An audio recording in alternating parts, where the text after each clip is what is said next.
केथुआ के भोगे लगाऊं राम तुलसी, केथुअन के जले घुटाऊं अंगने आई राम तुलसी।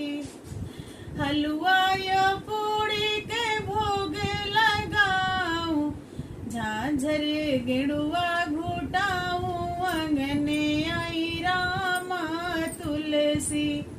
झांझर गेड़ुआ